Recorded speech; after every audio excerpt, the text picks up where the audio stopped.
very good evening to everyone. I hope you all are fit and fine. So today we are moving on our next segment, that is Indian Contract Act 1972 from business law. It's very important and very long chapter of our business law. ये maximum 20 to 30 marks का आता है exam में, बहुत important chapter है। तो ये कुछ टॉपिक्स हैं जिनके बारे में हम फर्दर इस चैप्टर में पढ़ने वाले हैं। तो चलिए स्टार्ट करते हैं with concept and each and every basics of the chapter. Start करते हैं हम इस चैप्टर के इंट्रोडक्शन से। इंडियन कॉन्ट्रैक्ट एक्ट जो है वो फोर्स में आया था 1 सितंबर 1972 में, जो एनेक्टेड मेनली किया गया था 1972 में ही इसको फ्रेम कर दिया था, पर इसको एक्ट में जब ये फोर्स में आया था तो 1972 1 सितंबर को ये हमारी कंट्री में लागू हुआ था। ये जो है वो एग्रीमेंट के बेसिस पे बात होती है। यहाँ पे कॉन्ट्रैक्ट का बेसिकली मतलब होता है कि जो टू पीपल के बीच में जो म्यूचुअली जो कॉन्ट्रैक्ट हुआ है, एग्रीमेंट हुआ है, उसी को लॉफुल बना देना, इट इज़ कॉल्ड कॉन्ट्रैक्ट। हम इसको फर्दर पढ़ते हैं। तो हम यहाँ पे देखते हैं कि मीनिंग क्या है कॉन्ट्रैक्ट का। तो यहाँ पे मैंने अंडरलाइन कर रखा है, an agreement creating and defining obligation between the parties. Two parties यहाँ पर होती हैं, टू पीपल के बीच में कॉन्ट्रैक्ट किया जाता है, जहाँ पे वन पार्टी जो होती है वो एक होती है प्रोमिसर और सेकंड पार्टी होती है प्रोमिसी। इसको हम बाद में डिस्कस करते हैं, पहले हम देखते हैं कि मीनिंग क्या है कॉन्ट्रैक्ट का। कॉन्ट्रैक्ट से पहले होता है कि एग्रीमेंट, जहाँ पे मैंने आपको एग्रीमेंट टू सेल पढ़ा रखा है, वहाँ पे भी जाकर पढ़ सकते हैं। एग्रीमेंट वो होता है जो टू पार्टीज़ के बीच में कोई भी एग्रीमेंट हुआ है, सहमति है कि दोनों पार्टीज एक चीज़ पर जब एग्री करती हैं तो उसे हम एग्रीमेंट कहते हैं। तो एग्रीमेंट तब होता है जहाँ पर ऑफर, आपने मुझे कोई चीज़ ऑफर करी और मैंने उस चीज़ को एक्सेप्ट कर लिया। एक कंपनी का एग्जाम्पल लेके चलते हैं इस पूरे चैप्टर में कि कोई कंपनी है, उसने तुम्हें कोई भी चीज़ ऑफर करी और तुमने उसको एक्सेप्ट कर लिया, तो वहाँ पर वो एग्रीमेंट बन जाता है between you and that company. और अगर उसे हमें कॉन्ट्रैक्ट बनाना है तो एग्रीमेंट में ऑफर और प्लस एक्सेप्टेंस तो है, साथ में कोई भी लीगल पॉसिबिलिटी हो जाएगी जहाँ पर लॉ ऑर्डर सब कुछ काम करेंगे, क्योंकि हम लॉ पढ़ रहे हैं यहाँ पे। तो वहाँ पर लीगल फुली लॉफुल होनी चाहिए कोई भी चीज़, तो वो जब ऐड होती है तो वही कॉन्ट्रैक्ट में बदल जाती है। तो यही होता है कॉन्ट्रैक्ट का मतलब, जहाँ पर एग्रीमेंट तो होता ही है साथ में, यानी कि agreement in the sense offer भी है, एक्सेप्टेंस भी है और साथ में लॉफुल भी है। वो लॉ में हम उसको, उसका केस जो है हम वो लॉ में जाकर कर सकते हैं लॉयर के सामने, तो इट इज़ कॉल्ड कॉन्ट्रैक्ट। अगर उसका कोई भी ऑब्लिगेशन है तो हम उसको कंप्लीट कर सकते हैं इन दी फोर्सफुल वे, तो it is called a contract. ये जो कॉन्ट्रैक्ट एक्ट चलता है वो सेक्शन 2 अंडर सेक्शन 10 के अंडर में चलता है ये। अब हम नेक्स्ट आते हैं कि कॉन्ट्रैक्ट की रिक्वायरमेंट क्या क्या हैं। तो यह सेक्शन नंबर 10 में आता है इसकी रिक्वायरमेंट्स। तो फर्स्ट रिक्वायरमेंट है टू पार्टीज़। यहाँ पर टू पार्टीज़ फॉर श्योर होनी चाहिए। यहाँ पे सबसे पहली पार्टी वो होती है प्रोमिसर, जो प्रॉमिस करती है। सेकंड पार्टी होती है जिसका नाम है प्रोमिसी, जो प्रॉमिस करवाती है। तो यहाँ पे दो पार्टीज़ होनी चाहिए जो फुलफिल कर सके हमारी कंपनी के कॉन्ट्रैक्ट को, जो लॉफुल भी होता है और एग्रीमेंट के साथ साथ ये दोनों एग्री करने चाहिए। कोई भी सिंगल पार्टी से नहीं होता है, इसके अंदर दो पार्टीज इन्वॉल्व होनी चाहिए। It should be on. तो यहाँ पर हम एक एग्जाम्पल देखते हैं। सबसे पहले दे रखा है कि कोई भी ए और बी है, यहाँ पे दो पर्सन है। तो सबसे पहला है ए, जो प्रोमिसर है, उसने प्रॉमिस किया है अपनी कार को सेल करने का, और बी जो है वो प्रोमिसी है जिसने प्रॉमिस किया हुआ है कि हाँ मैं आपकी कार खरीदूँ। तो यहाँ पर दोनों का एग्रीमेंट था, दोनों सेटिस्फाइड थे। तो ये होता है प्रॉमिस और प्रोमिसी का। यहाँ पे टू पीपल होने चाहिए फॉर द एग्रीमेंट। नेक्स्ट आता है एक एग्रीमेंट होना चाहिए। जैसे मैंने आपको बताया, कोई भी एक तरफ से नहीं होता है, ये दोनों तरफ से एक एग्रीमेंट होता है प्रॉपर, जहाँ पर promise, promisee and everything was there कि क्या कितने कब होगा, किस टाइम पर होगा, क्या कैसे, हर एक चीज़ एग्रीमेंट में प्रॉपर वे में लिखा हुआ होता है। ये section number 2 under section B के अंदर आता है, जहाँ पर प्रपोजल जो होता है वो किस तरीके से एक्सेप्ट होगा, उसका क्या वे होगा, सब कुछ एग्रीमेंट में लिखा हुआ होता है। नेक्स्ट आता है ऑब्लिगेशन होता है। तो कॉन्ट्रैक्ट की रिक्वायरमेंट होती है कि वो उसकी ऑब्लिगेशन जो होता है वो एक लीगल ड्यूटी होती है, लीगली पूरा काम होता है ऑब्लिगेशन। तो किसी की जिम्मेदारी को, किसी की ऑब्लिगेशन को कंप्लीट करना is the requirement of the contract. तो यहाँ पर तीन चीज़ें होती हैं। सबसे पहला टू पार्टीज़ होनी चाहिए, एग्रीमेंट होना चाहिए और एक ऑब्लिगेशन होना चाहिए उस चीज़ को पूरा करने का, लीगल ड्यूटी को पूरा करने का। नेक्स्ट आता है हमारे पास बहुत अच्छा पॉइंट है कि all agreements are not contract. Agreement से आप क्या समझते हैं? एग्रीमेंट जो होता है वो वाइडर कॉन्सेप्ट होता है, और जहाँ की कॉन्ट्रैक्ट जो है वो ब्रॉडर कॉन्सेप्ट होता है। तो एग्रीमेंट से यहाँ पर ऑफर है, एक्सेप्टेंस है, इनफ है, ठीक है। नेक्स्ट आता है कॉन्ट्रैक्ट में क्या होता है, यहाँ पर हमारे साथ लॉ चीज़ें लॉफुली बन जाती हैं। एग्जाम्पल लेते हैं, जैसे कि आपके मम्मी ने आपसे कहा कि आप 12th में अच्छे नंबर लेकर आओगे तो मैं आपको एक स्कूटी दिलाऊंगी फॉर श्योर, ठीक है। और ये एक एग्रीमेंट है आपके बीच में, आपने कहा ठीक है मैं अच्छे नंबर लेकर आऊँगी, तो ये एग्रीमेंट हुआ आपके और आपके मम्मी के बीच में। आप ले आए 95% और आपकी मम्मी ने कहा नहीं भाई अभी मेरे पास पैसे नहीं है, अभी मैं नहीं दिला सकती, तो इट इज़ नॉट, आप थोड़ी ना लॉ में चले जाओगे और कहोगे नहीं मेरी मम्मी ने मुझे स्कूटी नहीं दिलाई, मैंने पूरा कर दिया। It was only just a agreement. लेकिन अगर ये कॉन्ट्रैक्ट कब बनता है, जब वहाँ पे लॉ जुड़ जाता है। लेट टेक एग्जाम्पल कि कोई भी स्टूडेंट है मेरा, उसने मुझे फीस ला के दे दी एडवांस में पूरे साल की, अप्रैल में उसने मुझे ला के पूरे एडवांस की फीस दे दी, मैम आप मुझे पूरे एडवांस में मुझे पूरे साल पढ़ाना, ठीक है।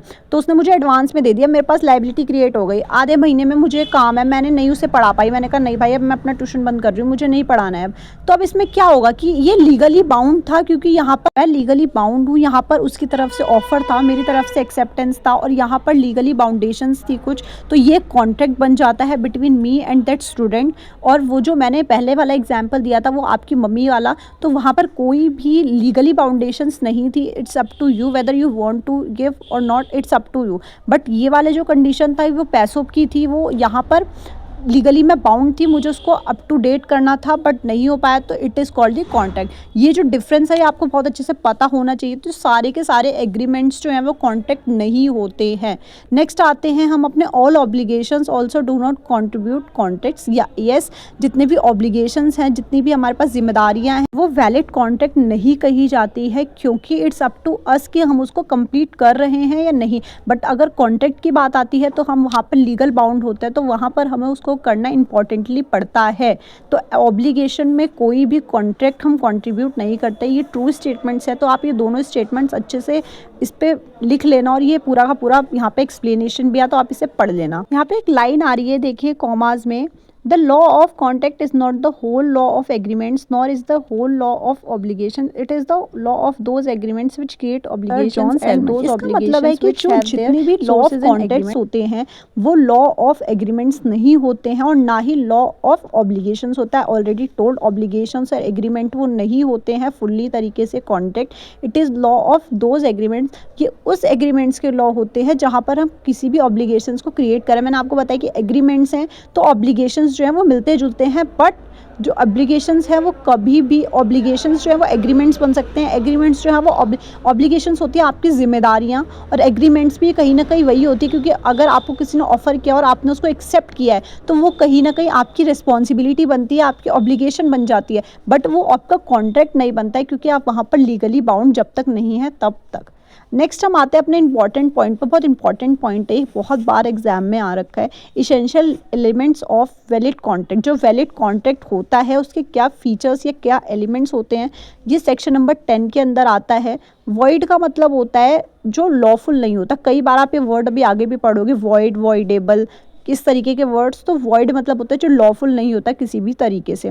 या क्या क्या एलिमेंट्स होते हैं, सबसे पहले तो एग्रीमेंट होना चाहिए, मैंने आपको बताया, जहाँ पे प्रपोजल भी होना चाहिए और एक्सेप्टेंस भी होना चाहिए, कि प्रपोजल मीन्स होता है ऑफर। एग्रीमेंट पे बात कर लेते हैं कि एक एग्रीमेंट होता है जहाँ पे हर एक चीज़ जो है वो डिफाइन होती है बोथ द पार्टीज़ की तरफ से, प्रपोजल वाली तरफ से भी और एक्सेप्टेंस वाली तरफ से भी। तो यहाँ पे एक इन्वर्टेड कोमास में एक लाइन आ रही है, एवरी प्रोमिस और every set of promises forming consideration for each other. Consideration मतलब होता है जो पैसों से रिलेटेड आना जाना, पैसों से कंसिडरेशन करना। तो वो वहाँ पर हर एक चीज़ जो है वो मेंशन होती है एग्रीमेंट में। तो यहाँ पर दोनों पार्टीज़ जो हैं वो लीगली बाउंड होती हैं अपनी एक्सेप्टेंस को करने के लिए, अगर वो प्रपोजल हो और एक्सेप्टेंस हो। नेक्स्ट हम आते हैं intention to create legal relationship. मैंने जैसे आपको बताया कि यहाँ पर लीगली बहुत ज़्यादा काम होता है कॉन्ट्रैक्ट के अंदर, जहाँ पर आप लीगल बाउंडेशन हो जाते हैं वहीं पे कॉन्ट्रैक्ट बन जाता है। तो ये बहुत ज़्यादा ऑब्वियस है कि यहाँ पे इंटेंशन होता है किसी भी लीगल रिलेशनशिप का। नेक्स्ट आता है फ्री कंसेंट। इसका मतलब होता है कि जो दोनों पार्टीज़ हैं वो फ्री कंसेंट होनी चाहिए, मतलब कि दोनों का अपना अपना पॉइंट ऑफ व्यू होना चाहिए, कोई भी प्रेशर नहीं होना चाहिए किसी भी चीज़ का। जो है वो फ्रीली कंसेंट, फ्रीली उस तरीके से हाँ बोलने चाहिए कि हाँ दोनों एग्री होने चाहिए विदाउट एनी प्रेशर। तो यहाँ पर यही चीज़ कहता है कि कोई भी फ्री कंसेंट होना चाहिए, कोई भी इनके ऊपर प्रेशर नहीं होना चाहिए। अगर ये फ्री कंसेंट नहीं होता है तो वो स्टार्टिंग से ही वॉइड अब इनिशियो हो जाता है। वॉइड अब इनिशियो मैंने यहाँ पे अंडर ब्रेक कर रखा है। इसका मतलब होता है कि वो स्टार्टिंग से ही मना हो जाता है, वो कॉन्ट्रैक्ट जो है वो अनलॉफुल हो जाता है स्टार्टिंग से ही। तो वो कॉन्ट्रैक्ट हम नहीं कर सकते हैं अगर वो फ्री कंसेंट नहीं है तो। नेक्स्ट यहाँ पर आ रहा है एक पॉइंट ऑफ पिस्टल कॉर्शियन। इसका मतलब होता है बंदूक की नोक पर आप किसी से फोर्सफुली कोई भी एग्रीमेंट या फिर कोई भी कॉन्ट्रैक्ट सेट नहीं करवा सकते। It should be the free consent from both the sides, it is the meaning of whole the scenario. Next आता है कॉम्पिटेंट पार्टीज़। इसका मतलब है कि जो दो पार्टीज कर रही हैं कॉन्ट्रैक्ट वो कम्पिटेंट होनी चाहिए, वो कैपेबल होनी चाहिए, कुछ भी लाइक इसके अंदर कोई भी लुनेसी का मतलब पागलपन का कुछ भी नहीं होना चाहिए, इसके अंदर माइनर सेक्शन नहीं होना चाहिए, ल्यूनेटिक नहीं होना चाहिए, ऑलरेडी शेयर्ड कि वॉइड हो जाएगा वो कॉन्ट्रैक्ट पूरी तरीके से। तो यहाँ पर ईच एंड एवरी पर्सन जो है वो कम्पिटेंट होना चाहिए, उसकी एज मेच्योरिटी एज जो है वो कम्प्लीटली फाइन होनी चाहिए, 18 to 30 और 34 I guess nowadays as are taking like this only. So it is like that कि वो कम्पिटेंट होने चाहिए उस चीज़ को कॉन्टैक्ट को करने के लिए, साउंड माइंड होने चाहिए, किसी भी कोई भी माइनॉरिटी का शिकार नहीं होना चाहिए। नेक्स्ट आता है लॉफुल कंसिडरेशन होना चाहिए। ऑब्वियसली अगर हम लॉ पढ़ रहे हैं तो यहाँ पर हर एक चीज़ का वैलिड कॉन्ट्रैक्ट का सबसे इसेंशियल पार्ट होना चाहिए कंसिडरेशन। एग्रीमेंट जो बनता है वो किसी कंसिडरेशन के बिना बेकार है, अगर वहाँ पे कोई बाइंडिंग नहीं है दोनों पार्टीज़ में कंसिडरेशन की, तो ये जो है वो कंसिडरेशन जो है वो लॉफुल होना चाहिए। यहाँ पे एक इन्वर्टेड कोमास में एक लाइन आ रही है, कंसिडरेशन इज़ द प्राइस। मैंने आपको बता दिया था कि कंसिडरेशन होता क्या है। कंसिडरेशन वो प्राइस होता है जो पे करता है by the promisee for the obligation of the promisor. अगर कॉन्ट्रैक्ट जो है वो इनकम्प्लीट रह जाता है from any of the party की तरफ से, किसी भी पार्टी की तरफ से जो कॉन्ट्रैक्ट हुआ है वो इन बिटवीन ही टूट जाता है, तो वहाँ पर कंसिडरेशन में वो प्राइस जो है वो उसको मिलना चाहिए। इधर वो प्रोमिसी हो प्रोमिसर हो, उसकी ऑब्लिगेशन को पूरा करने के लिए उसको वो कंसिडरेशन वो प्राइस होता है जो उसको दिया जाता है उसके बेनिफिट के लिए, इधर वो प्रोमिसी हो प्रोमिसर हो, कि किसी को भी लॉस जो है वो ना सफ़र करना पड़े। तो यहाँ पर एक और चीज़ आती है लीगल ऑब्जेक्ट। जो भी आप ऑब्जेक्ट सेल कर रहे हो, परचेज कर रहे हो, कॉन्ट्रैक्ट जिस भी ऑब्जेक्ट का आप कॉन्ट्रैक्ट कर रहे हो वो लीगल फुल होना चाहिए, वो अनलॉफुल नहीं होना चाहिए। इसके अकॉर्डिंग जो लॉ भी है वो आपकी नहीं सुनेगा अगर ये अनलॉफुल है या एनफोर्सेबल है तो। नेक्स्ट आता है नॉट एक्सप्रेसली डिक्लेयर्ड वॉइड। इसका मतलब होता है कि कोई एग्रीमेंट या कोई कॉन्ट्रैक्ट है वो वॉइड नहीं डिक्लेयर होना चाहिए। वॉइड मतलब होता है अनफोर्सफुल, अनलॉफुल, तो वो इस तरीके से ऐसे डिक्लेयर नहीं होना चाहिए। पे बहुत अच्छा एक एग्जाम्पल दे रखा है कि दो कंपटीटर है बिजनेस के अंदर, तो वहाँ पर बी ने ए से कहा कि तुम अपना बिजनेस बंद कर दो, मैं उस चीज़ के लिए तुम्हें पैसे दूंगा, मैं तुम्हें पे करूँगा। तो बी ने एट द एंड क्या कर दिया कि उसने ए ने अपना बिजनेस बंद कर दिया, बट बी ने रिफ्यूज़ कर दिया पैसे देने से। तो हियर जो एग्रीमेंट है वो वॉइड है, क्योंकि यहाँ पे नेचर नहीं है कोई भी, आपने कोई लॉफुल ही नहीं करा है, आपने उसके कहने से अपना बिजनेस बंद कर दिया। Which kind of lawful it is, so it is not a contract, it is not anything a kind of agreement also. तो ये वॉइड माना जाता है by the view of business law. Next आता है uncertainty and possibility of performance. दोनों parties होती है इस केस में वो सर्टेन होनी चाहिए, निश्चित होनी चाहिए फॉर द सेम चीज़ के लिए कि आप कर क्या रहे हैं, जैसे वो उन दोनों को पता होना चाहिए और दोनों को पॉसिबिलिटी जो है यहाँ पर होनी चाहिए। अगर पॉसिबिलिटी नहीं है, अगर फॉर एग्जांपल लेते हैं कि यहाँ पे दो बिजनेस चल रहे हैं, ए और बी है। ए ने कहा कि मैं तुम्हें 1000 मीटर कपड़ा दे दूँगा, पर ये नहीं मेंशन किया कि कौन सा कपड़ा, किस टाइप का कपड़ा, कब, कितने रुपए का। तो ये जो है पूरा का पूरा वॉइड माना जाता है, ये कोई भी एनफोर्सेबल होता है, कोई भी फोर्सफुल नहीं है ये। तो वहाँ पर उसको हर एक चीज़ की नॉलेज होनी चाहिए for the purpose of the work, everything they should get to know. तो इसमें यही होता है कि हर एक चीज़ उन्हें पता होनी चाहिए एडवांस में। लास्ट आता है कंप्लायंस विद लीगल फॉर्मेलिटीज़। यहाँ पर जितनी भी लीगल फॉर्मेलिटीज़ हैं उन्हें भी कंप्लीट करना चाहिए, by the writing, by the registration, by the formalities, everything should be forcible. Next आता है contract which must be registered. तो कौन से ऐसे कॉन्ट्रैक्ट होने चाहिए जो रजिस्टर्ड होने चाहिए। तो पहला है कि जो प्रोमिसी है वो ऐसा इंपॉर्टेंट नहीं है वो कंसिडरेशन ही दे, हाँ वो natural love affection between the both the parties, अगर उनके अच्छे रिलेशंस हैं तो वो विदाउट कंसिडरेशन भी काम कर सकते हैं, रजिस्टर कर सकते हैं, कॉन्ट्रैक्ट बना सकते हैं। तो जो रजिस्ट्रेशन एक्ट में 1908 में अंडर सेक्शन 17 में जितने भी डॉक्यूमेंट्स जो होते हैं वो मस्ट होते हैं रजिस्टर करवाना। तो आपको सिर्फ ये नाम याद रखने हैं, 1908 में वो जो एक्ट है उसके अंदर जितने भी डॉक्यूमेंट्स हैं वो कंपलसरी रजिस्टर्ड होने चाहिए। नेक्स्ट है कॉन्ट्रैक्ट, जो भी इमूवेबल प्रॉपर्टीज से related transfer of property act है ना 1882, उसके अंदर जितने भी कॉन्ट्रैक्ट्स होते हैं वो रजिस्टर्ड होने चाहिए, it must be registered. MOA में होते हैं, AOA में होता है, डिबेंचर्स, मॉर्गेजेस, जितने भी कंपनीज एक्ट 1956 हमने क्लास 12 में पढ़ा था, ये सब कुछ रजिस्टर्ड होने चाहिए एक कॉन्ट्रैक्ट के अंदर। तो आप इसका सिर्फ नाम याद रख लो, 4 पॉइंट थोड़े इंपॉर्टेंट आप इसे याद रख लेना बाय द नेम ओनली, और ज़्यादा कुछ डीप में जाने की ज़रूरत नहीं है। ये कुछ fill in the blanks, true false हैं, MCQs हैं, इन्हें आप करिए। एट द एंड आप इसके आंसर्स चेक करना, लास्ट में मैं इसका आंसर्स भी दे दूंगी। अब हम अपने सबसे इंपॉर्टेंट टॉपिक की तरफ मूव करते हैं, very important kinds of contracts. Very important topic है, बहुत ज़्यादा कंफ्यूजिंग भी है, तो हम बेटर अंडरस्टैंडिंग के साथ स्टार्ट करते हैं। तो फर्स्ट आता है on the basis of enforceability. इसमें 5 तरीके से होते हैं एनफोर्सेबिलिटी के बेसिस पे। थोड़ा कंफ्यूजिंग है क्योंकि नेम्स जो हैं वो सेम से हैं, बट हम इसको पढ़ते हैं फिर भी अच्छी से अंडरस्टैंडिंग के साथ। सबसे पहले वैलिड कॉन्ट्रैक्ट। वैलिड तो आप नाम से ही जानते हैं कि जो वैलिड हो, जो हम वैलिडिटी के साथ हम उसको फोर्स एनफोर्सेबल हो, कोर्ट में लॉ के सामने, लॉयर के सामने हम उसको प्रदर्शित कर सके without any kind of hesitation, वो तो होता है वैलिड कॉन्ट्रैक्ट, जहाँ पे एग्रीमेंट्स वगैरह सब कुछ फाइंड होते हैं। नेक्स्ट आता है वॉइड कॉन्ट्रैक्ट। वॉइड मैंने आपको बताया था जो जिसमें कोई लॉ नहीं होती है, अनलॉफुल होते हैं यहाँ पर, जो एट द टाइम जो है वो एनफोर्सेबल नहीं होते हैं एनी ऑफ द रीज़न, वो इलीगल होते हैं, इम्पॉसिबिलिटी होती है उन कॉन्ट्रैक्ट की एनफोर्सेबल की, तो उसको हम वॉइड कॉन्ट्रैक्ट्स कहते हैं, जो अनफोर्सेबल होते हैं और अनलॉफुल होते हैं। एग्जाम्पल दे रखा है कि एक्स और वाई दो पार्टीज़ हैं यहाँ पे, तो एक्स ने ज़बरदस्ती वाई से मनवा लिया, मतलब बहुत ज़्यादा उसको एग्री करवा लिया विदाउट एनी फ्री कंसेंट उसका घर खरीदने के लिए, ठीक है, और वो एग्री कर गया कि ठीक है मैं इतने पे खरीद लूँगा। तो ये जो चीज़ें हैं ये वॉइड कॉन्ट्रैक्ट्स कहलाती हैं, क्योंकि यहाँ पे बहुत ज़्यादा फ्री कंसेंट, ये फ्री कंसेंट नहीं है, यहाँ पे फोर्सफुली काम कराया जाता है, तो it is called void contracts. ये वॉइड कॉन्ट्रैक्ट्स कहलाते हैं। तो अब हम पढ़ते हैं वॉइड एग्रीमेंट्स। वो था वॉइड कॉन्ट्रैक्ट्स। वॉइड एग्रीमेंट्स वो होते हैं जहाँ पे मैंने आपको बताया कि कोई लीगल फुल नहीं होता है एग्रीमेंट, जहाँ पर वर्ड आएगा आप ये मान लेना कि वहाँ पे सिर्फ ऑफर है और एक्सेप्टेंस है, भी लीगल बाउंडेशंस नहीं होते। यहाँ पे इन्वर्टेड कोमास में एक लाइन दे रखी है, agreement not enforceable by law is said to be void. जो एग्रीमेंट वो वाले एग्रीमेंट जो एनफोर्सेबल नहीं होते by the law is called void agreement, ठीक है। तो ये एग्रीमेंट्स होते हैं और कॉन्ट्रैक्ट्स में डिफरेंस मैंने आपको पहले भी बता दिया था। वॉइड एग्रीमेंट और वॉइड कॉन्ट्रैक्ट्स में क्या डिफरेंस है I already told to you. Next आ रहा है void agreement and void contracts. ये आप खुद पढ़ेंगे, एक बार मैंने आपको दोनों टर्म्स पढ़ा दिए, अब आप एक बार इसे खुद गो थ्रू करो। नेक्स्ट हम आगे बढ़ते हैं वॉइडेबल कॉन्ट्रैक्ट्स क्या होते हैं। तो ये वो कॉन्ट्रैक्ट्स होते हैं जो स्टार्टिंग में तो फोर्सेबल होते हैं बोथ द पार्टीज़ की तरफ से, पर इन बिटवीन कोई भी सर्कमस्टेंसेस की वजह से, कोई भी फॉर एग्जांपल की दो पार्टीज जब एग्री करती हैं सेम थिंग पर स्टार्टिंग में, at the time of the contract, जब भी कॉन्ट्रैक्ट जो है वो इनिशिएट हो रहा है, तो वहाँ पर क्या होता है कि सेकंड जो पार्टी है फॉर एग्जांपल उसको अंदर ल्यूडेसी है, वो अनसाउंड हो गया डिक्लेयर, तो इस केस में बीच में कोई भी जो किसी भी पार्टी की तरफ से जब बीच में कोई भी कॉन्ट्रैक्ट जो है वो ख़त्म होता है या फिर ब्रेक होता है, it is called voidable contract. ये section number 2 under section I में आता है। यहाँ पर फॉर एग्जांपल सेकंड पार्टी को जितने भी जो लॉसेस झेलने पड़े, सफ़र करने पड़े, डैमेजेस जो हैं, तो वो उसको पे ऑफ करा जाएगा एज पर दी कॉन्ट्रैक्ट। जितनी भी कंट्रीब्यूशंस थी, कंपनसेशंस थी, सब कुछ प्रोवाइड की जाएंगी एज पर दी कॉन्ट्रैक्ट, तो it is called voidable contract. मैंने आपको 3 टर्म्स पढ़ाई है, void contracts, void agreements and voidable contracts. ये तीनों बहुत ज़्यादा सेम टर्म्स रखती हैं, बहुत ज़्यादा इंपॉर्टेंट है, तीनों के अलग अलग मीनिंग्स हैं, तो आप इसको ज़रूर एक बार अच्छे से करना, कंफ्यूज मत होना।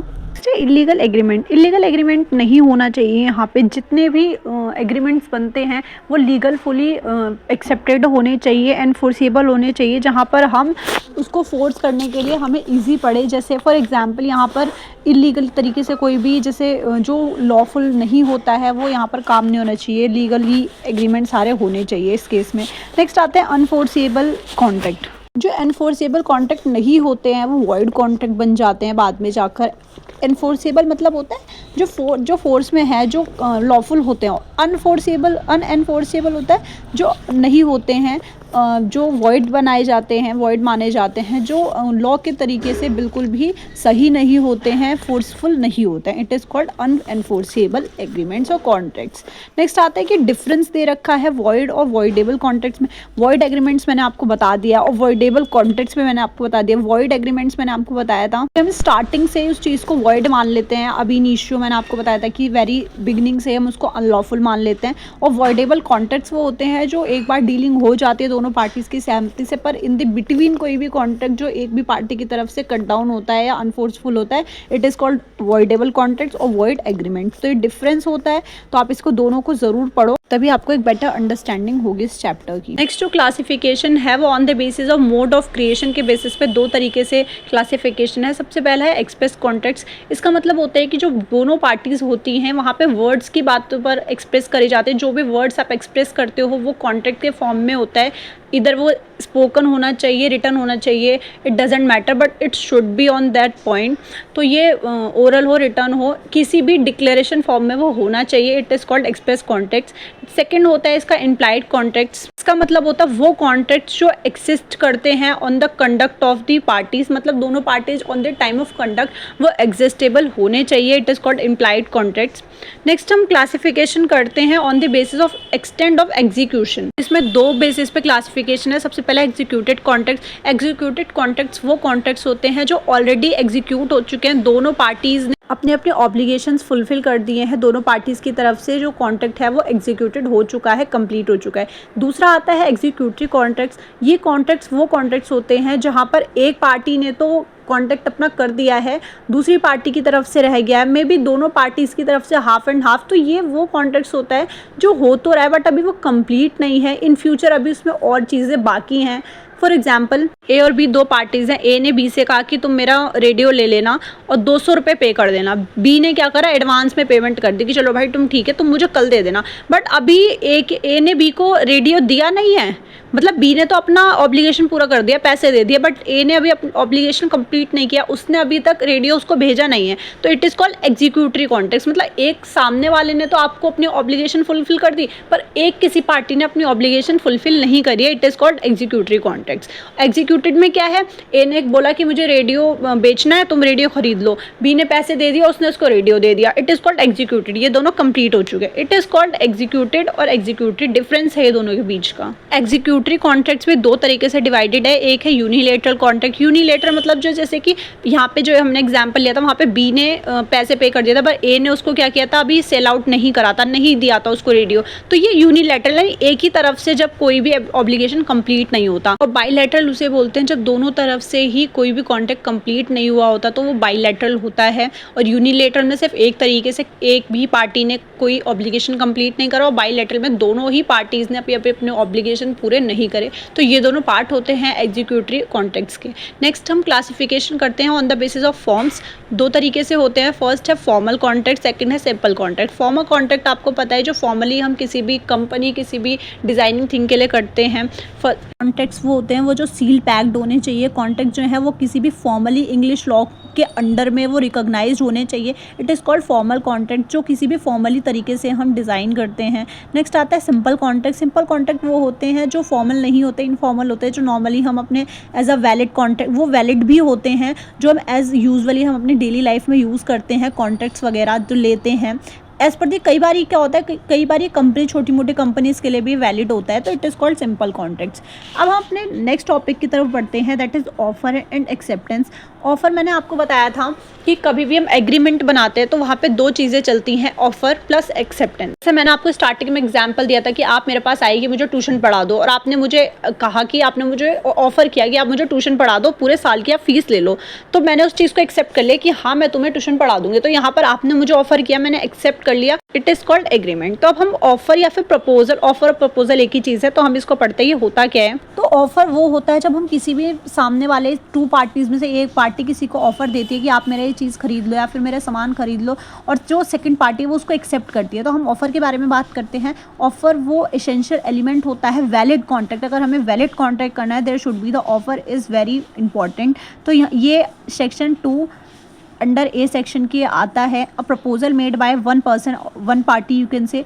तो वो कोई भी प्रपोजल है जो एक पार्टी के द्वारा सेकंड पार्टी को दिया जाता है, इट इज़ कॉल्ड ऑफर और प्रपोजल। तो ऑफर के दो पार्ट्स होते हैं। सबसे पहला है कि कोई भी ऑफरर जो है वो आपको प्रॉमिस दे रहा है, लाइक कोई भी प्रॉमिस है जो सिर्फ ऑफरर के द्वारा करा जा रहा है। जो सेकंड होता है जो आपने उसे एक्सेप्ट कर लिया और आपने उसको प्रॉमिस में अगेन दे दिया कि येस, प्रपोजल एक्सेप्ट करके कि हाँ मैं आपको इस चीज़ का प्रॉमिस दे रही हूँ।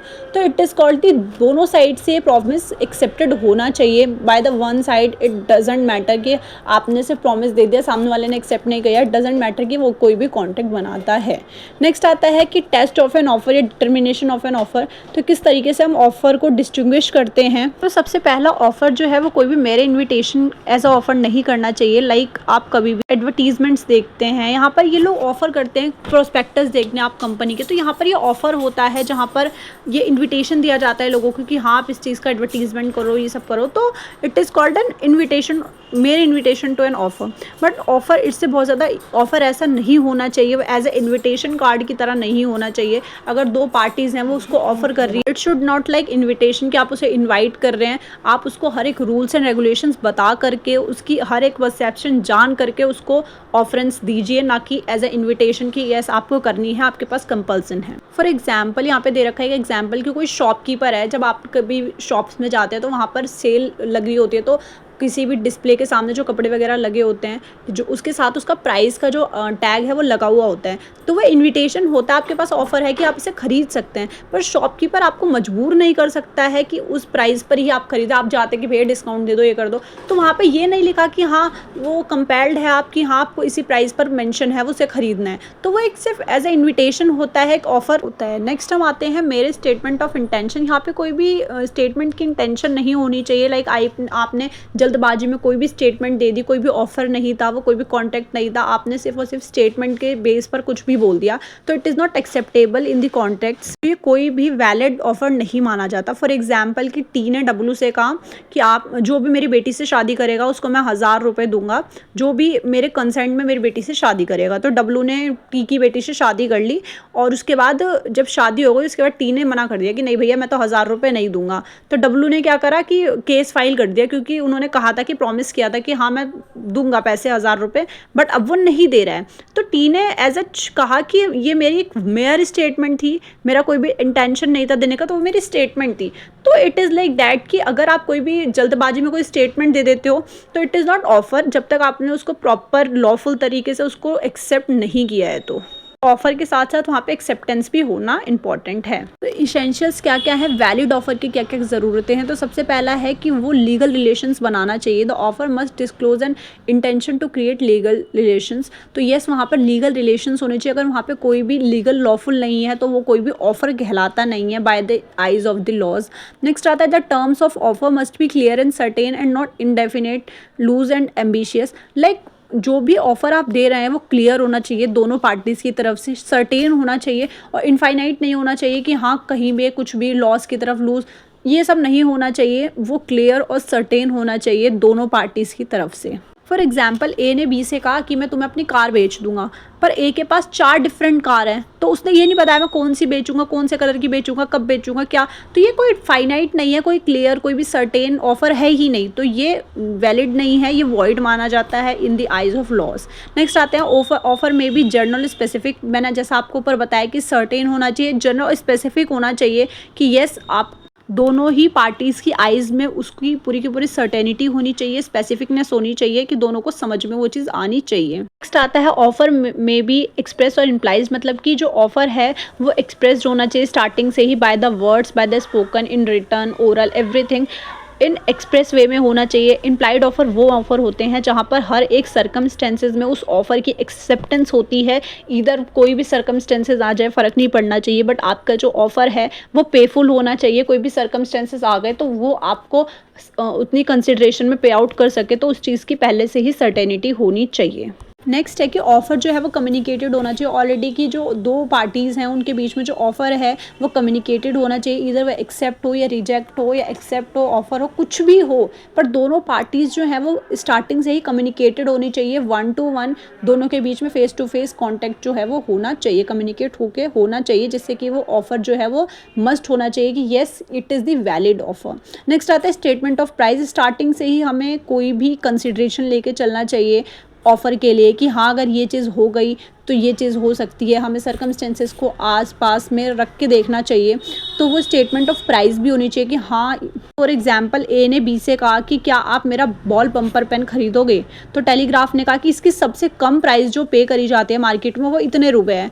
तो बी ने रिप्लाइज में कहा कि ठीक है इसकी सबसे कम प्राइस। तो यहाँ पर जो प्राइस है वो फ्लक्चुएट्स हो रहे हैं, कोई भी प्राइस की सर्टेनिटी नहीं है। तो स्टार्टिंग से ही हमें एक प्राइस का स्टेटमेंट बनाकर चलना चाहिए एट द मार्केट प्राइस, जो मार्केट पे प्राइस चल रहा है। नेक्स्ट एक लीडिंग केस आ रहा है लक्ष्मण शुक्ला और गौरी दत्त का, कि इस केस में क्या होता है कि गौरी दत्त का जो भतीजा होता है, एक्सकॉमेटेड मतलब होता है भाग जाना, है कहीं से फ़रार हो जाना, तो वो नहीं मिल रहा होता है, तो उनका जो भतीजा होता है वो फ़रार हो जाता है कहीं से। तो उन्होंने क्या करा, मुनीन लक्ष्मण शुक्ला को भेजा अपने वो बॉय को ढूंढने के लिए। तो उनकी एब्सेंस में गौरी दत्त ने क्या करा कि एक बिल निकलवाया, जैसे आपने कई बार रस्तों पे भी देखा होगा पैम्पलेट्स वगैरह में कि आप इसको ढूंढ के दो, मैं इतना इनाम दूंगा, लाइक दिस। तो उन्होंने एक पैम्पलेट छपवा दिया, 501 रुपये का इनाम अगर किसी ने उसको ढूंढ के दिया तो। फिर क्या हुआ कि जो ललमान शुक्ला थे उन्होंने उस बॉय को ढूंढ लिया, विदाउट सीइंग द बिल बिना देखे उन्होंने उसको ढूंढ लिया। बाद में जब उन्हें पता चला कि ये रिवॉर्ड ऐसा चल रहा है, वो गौरी के पास बोलते हैं कि रिवॉर्ड वगैरह के लिए। पर यहाँ पर क्या है, हम मेन चीज़ हिस्ट्री पे नहीं जा रहे इसकी, हम यहाँ पर ये देखते हैं कि ये ऑफ़र क्या था। यानी ये जो ऑफ़र था उसके बारे में उसको पहले से पता नहीं था, उसको अचानक से सडनली ये चीज़ें पता लगती हैं। तो ये जो है वो उसके लिए ऑफ़र नहीं है, क्योंकि उसको इस चीज़ के बारे में पता ही नहीं था। तो इसके बारे में स्टोरी से ही हम कुछ ऑफ़र के बारे में यहाँ पे देखते हैं। फर्स्ट चीज़ तो वो है कि ऑफ़र जो है वो उस व्यू से होना चाहिए। किसी भी चीज़ को सिर्फ डिस्क्लोज़ करने के लिए एक ऑफ़र नहीं बनाना चाहिए। ऑफ़र जो होता है वो एक चीज़ को, एक मैटर को ऑब्टेन करने के लिए, किसी भी चीज़ को, कॉन्सेंट को ऑब्टेन करने के लिए बनाया जाता है, not merely that disclosing the intentions. किसी भी चीज़ को डिस्क्लोज करने के लिए नहीं होता है। सेकंड है कि ऑफ़र ऐसा नहीं होना चाहिए जो एक्सेप्टेबल ही ना हो, जो सामने वाला जो सेकंड पार्टी वो एक्सेप्ट ना कर सके, एक्सेप्टेंस ना हो, तो उस चीज़ का कोई भी ऑफ़र नहीं होना चाहिए। जैसे कि अगर आप किसी भी सर्कमस्टेंसेस को देख के कोई भी ऑफ़र बना रहे हैं तो वो कम्युनिकेटेड होना चाहिए by the all the parties, कि हाँ कोई अगर उसे ढूंढ लेता है ये चीज़ फॉर श्योर होने वाली है, तो वो कम्युनिकेटेड होनी चाहिए with him or her whatever's who are there, और क्लियर होनी चाहिए in return, in oral form, everything वो क्लियर होनी चाहिए। नेक्स्ट हम अपने टॉपिक की तरफ बढ़ते हैं, दैट इज़ टेंडर। टेंडर वो होता है, कोई भी पर्सन है जो इनवाइट करता है किसी भी सप्लाई के लिए, अपने गुड्स सर्विसेज की सप्लाई के लिए, किसी भी इनविटेशन को, ऑफ़र को, उसे हम टेंडर कहते हैं। ये भी एक ऑफ़र का ही पार्ट होता है।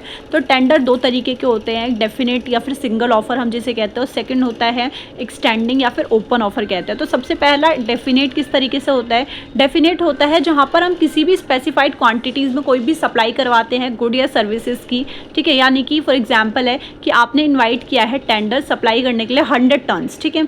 तो वाई ने उसको सबमिट कर दिया 100 टन्स और आपके पास डिलीवरी आ चुकी है। तो ये कुछ डेफिनेट थे कि आपको 100 ही चाहिए, ठीक है।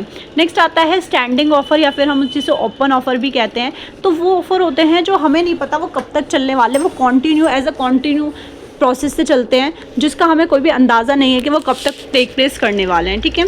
तो टेंडर, आपने ये वर्ड वहाँ पर भी सुना होगा, एक अगर कोई तारक मेहता का उल्टा चश्मा देखता है तो वहाँ पर एक बार पेंट वाला एपिसोड था जिसके अंदर उन्होंने उसको टेंडर ऑफ़र किया था। यहाँ पर क्या होता है कि वो गुड्स सर्विसेज सब कुछ प्रोवाइड करते हैं जहाँ पर हमें सप्लाई करनी होती है। तो इट इज़ लाइक दैट कि वहाँ पे क्या था कि एक साकाराम था, वहाँ पर उसको टेंडर दिया गया था गुड्स पेंट करने का। तो उसने कहा था कि मैं अपना पूरा का पूरा टेंडर खुद लगाऊंगा, यानी कि अपना सामान मैं लगाऊंगा, गुड्स और सर्विसेज भी मैं अपने आप से अपनी तरफ से दूंगा। तो इट इज़ कॉल्ड टेंडर, जहाँ पर हम गुड्स और सर्विसेज की सप्लाई की बात। तो नेक्स्ट हम आते हैं क्रॉस ऑफर्स। क्रॉस ऑफर्स वो ऑफर्स होते हैं जहाँ पर हम आइडेंटिकली दो पार्टीज़ हैं, तो वहाँ पर दोनों ही पार्टीज़ के जो ऑफर्स हैं उसको इग्नोर करा जाता है। फॉर एग्जांपल है कि आपने ए ने कोई भी आप कह सकते हैं किसी भी न्यूज़ में ऐड दिया है कि मुझे अपनी कार बेचनी है, वो 10,000 की है। वही सेम कार बी जो है वो ख़रीदना चाहता है, वो भी 10,000 की ख़रीदना चाहता है कि 10,000 तक की कार।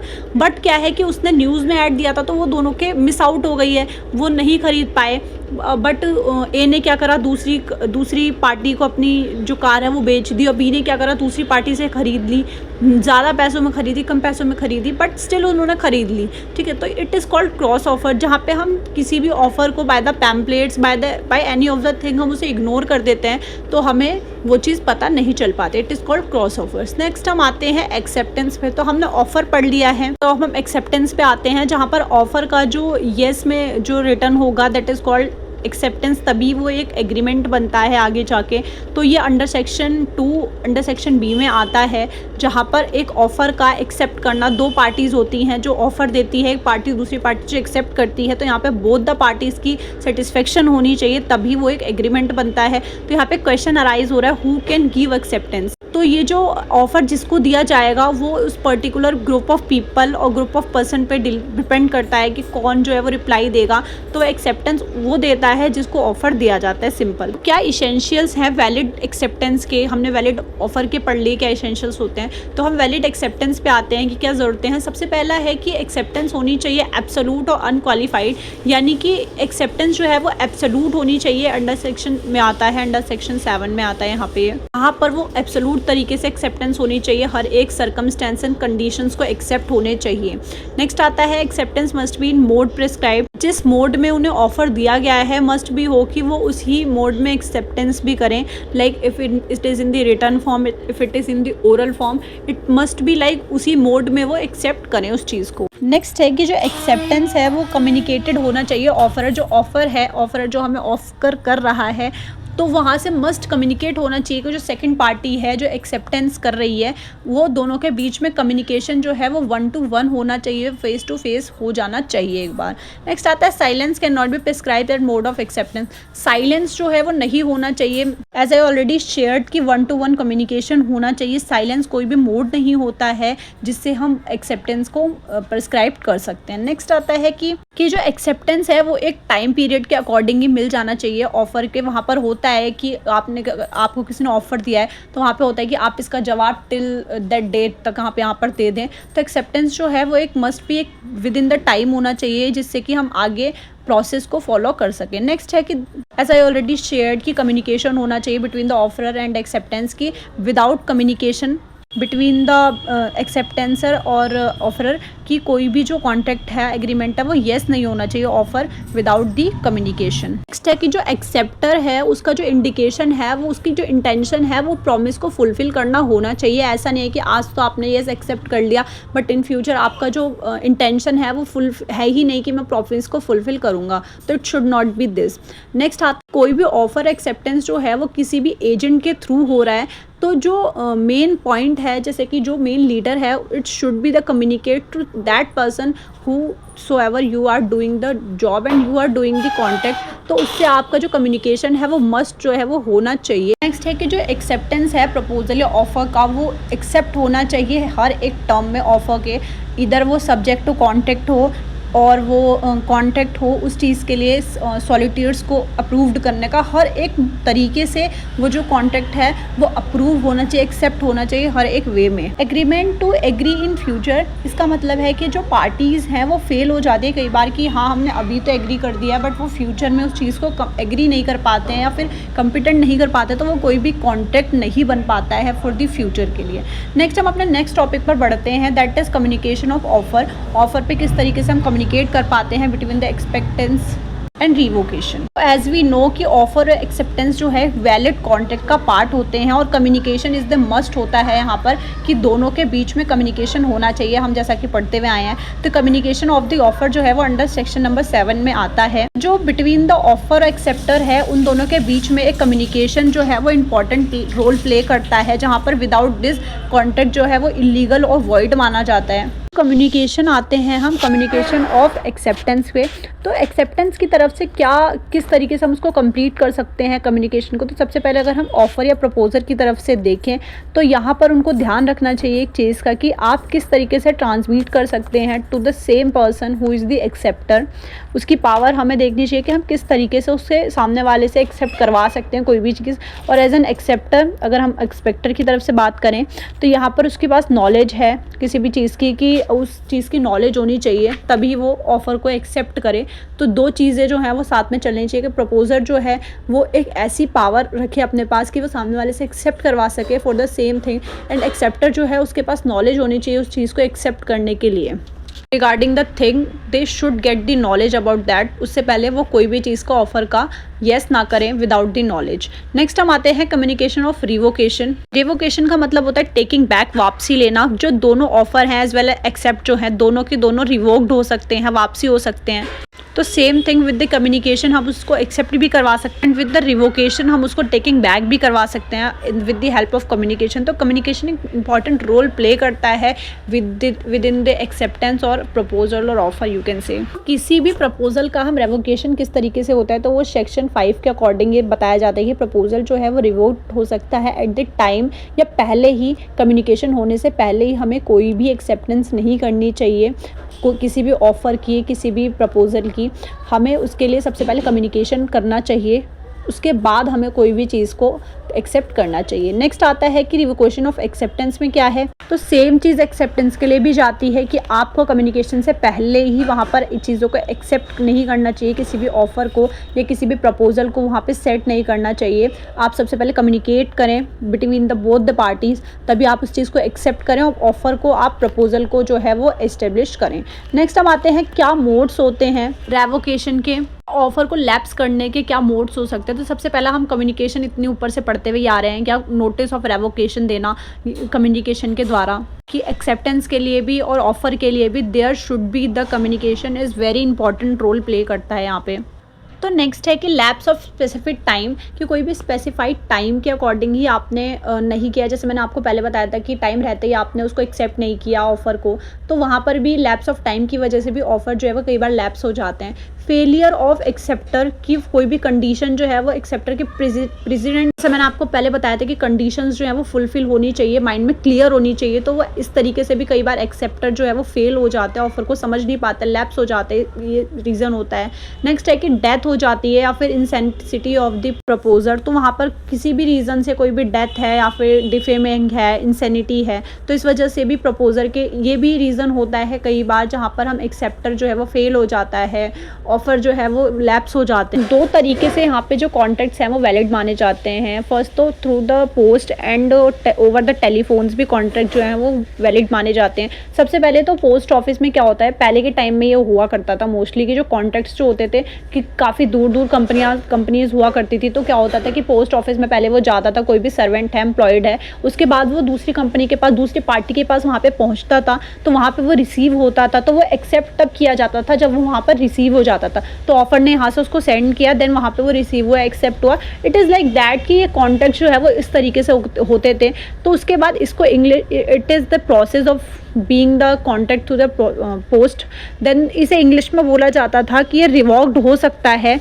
वो रिवॉक तब तक नहीं हो सकता है जब तक दोनों पार्टीज़ जो हैं वो दोनों पार्टीज़ के पास प्रॉपरली वो जो पोस्ट है वो पहुंच चुका है। जब वो उनके पास पहुंच जाता है, आफ्टर दैट वो एक्सेप्ट करते हैं, रिवॉक्ड करते हैं, it is up to them. Still जब तक वो उनके पास नहीं पहुंचा है तब तक वो रिवॉक्ड नहीं होता, तो काफ़ी टाइम लग जाता था, बहुत टाइम टेकिंग प्रोसेस था ये। So this is the reason कि जो कॉन्टैक्ट है वो ओवर टेलीफोन्स भी यहाँ पे इस्टेब्लिश करे गए। जिस तरीके से टेक्नोलॉजी बढ़ी उसके बाद उसको बंद कर दिया, अब तो पोस्ट के थ्रू चलता ही नहीं है, अब तो फ़ोन्स में मोस्टली यहाँ पर फ़ोन्स के थ्रू कॉन्टैक्ट हो जाता है। आज भी आपने बड़ी बड़ी शोरूम्स में देखा होगा, बड़ी बड़ी कंपनीज़ में जहाँ पर मीटिंग्स का भी टाइम नहीं होता है, तो वहाँ पर ओवर द टेलीफोन ही जो है वो कॉन्टैक्ट्स हो जाते हैं, जहाँ पर एक ने फ़ोन किया तो ऑफर दिया, सेकेंड एट दैट टाइम वो एक्सेप्ट कर लेते हैं, इसे ओरल एक्सेप्टेंस कहते हैं। इट इज़ लाइक दैट, यहाँ पे कोई भी परपेचुअल नहीं चाहिए होती है, यहाँ पे सिर्फ ओरली आपका सारा काम हो जाता है, तो वो वहाँ से पूरा डेटा भेज देते हैं, तो यहाँ पर आकर के वो कलेक्ट हो जाता है। इट इज़ लाइक दैट कि ओवर द टेलीफोन भी कॉन्ट्रैक्ट्स आज भी चलते हैं। तो ये है कुछ इंडियन कॉन्ट्रैक्ट एक्ट 1972 का कुछ पार्ट जो मैंने आज आपको पढ़ा दिया है। बचा हुआ थोड़ा तो नहीं है, बहुत है, अभी तो बहुत बड़ा यूनिट है ये, तो थोड़ा मैं आपको नेक्स्ट वीडियो में पढ़ाऊँगी। तब तक के लिए आप इसको पूरा एक बार रिवाइज़ करो, बहुत ही अच्छे से मैंने आपको इसे समझा दिया है। टिल द टाइम इसका पार्ट 2 अपलोड करूँगी, उसके पहले आप इसको अच्छे से पूरी वीडियो को 43-45 मिनट्स की वीडियो होने वाली है आई गेस, तो आप इसको अच्छे से एक बार पूरा रिवाइज़ करो वर्ड टू वर्ड। इसके बाहर एग्जाम में मैं इससे श्योरिटी देती हूँ, इसके बाहर तो नहीं आएगा। अगर आपने इतना कर लिया तो 75 मार्क्स का पेपर है, 75 out of 75 is done for my side. तो आप इसको अच्छे से कर लो, अच्छे से इसको डन कर लो। और अगर आपको वीडियो अच्छी लगी हो, यूज़फुल लगी हो, तो प्लीज़ आप लाइक करो, कमेंट करो और शेयर करो इस वीडियो को, और सब्सक्राइब करो चैनल को।